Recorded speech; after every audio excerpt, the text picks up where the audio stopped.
MIM संभाजीनगरमध्ये जोरदार यश मिळवलं. इम्तियाज जलील नेते आपल्या सोबत आहेत. गेल्या वेळेसपेक्षा सुद्धा जास्त.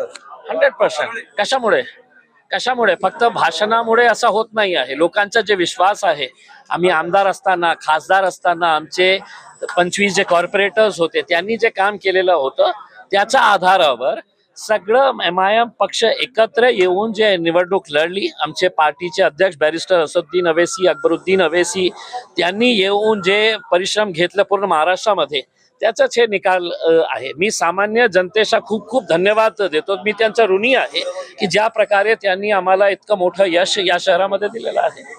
तुम्ही आणि भाजप एकमेकांचे कट्टर शत्रूच आता महापालिकेत आहे ना. आम्ही कट्टर म्हणजे भारतीय जनता पार्टीचा कुठल्याही प्रकारचा आम्ही समझोता करणार नाही. ठीक आहे, आज ते सगळ्यात मोठा पक्ष या महानगरपालिकेमध्ये आहे आणि आम्ही त्यांना सांगतो की या शहराच्या विकासासाठी तुम्ही काही चांगलं निर्णय घेत असेल तर आम्ही पूर्ण सहकार्य करू.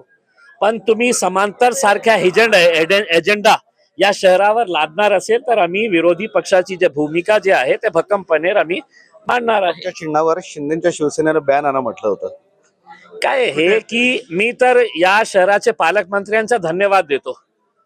मी लाखो रुपये खर्च केले असते तर माझी पतंग इतकी उडवली नसती. जितकं त्यांनी इलेक्शन कमिशन मध्ये जाऊन जे प्रचार पतंगचं त्यांनी केलं होतं की एमआयएमचा पतंग जे आहे ते इलेक्शन कमिशनने घेऊन टाकलं, तर लोकांना अरे कळालं, अरे एमआयएम पक्षाचं पतंग आहे. चला 14 तारखेला ते मकर संक्रांतीमध्ये पतंग उडवली, 15 तारखेला ईव्हीएम वर पतंगवर दाबवले आणि 16 तारखेला आता पुन्हा पतंग पतंग पतंग चाललेले. कुणी 14 म्हणत होतं, कुणी 15 म्हणत होतं तुमच्या जागा, पण तुम्ही फारच पार केलो. कुणी 14, कुणी 15, कुणी 18. नाही काय हे की ठीक आहे वेगवेगळ्या लोकांचा, पण मला पूर्ण विश्वास होता की मागच्या वेळी जितके आमचे सीट्स आले होते 25 त्याच्यापेक्षा आमचे 28 पर्यंत येतील. मला विश्वास होता की 28 पर्यंत येतील, पण 33 पर्यंत मी जाणार हे मलाही विश्वास नाही होता. म्हणून मी या शहरांचे लोकांचा ऋणी आहे. मी त्यांना खूप खूप धन्यवाद देतो की आज त्यांनी जे आमच्यावर विश्वास ठेवलेला आहे. ताकद बढ़ गई है ना.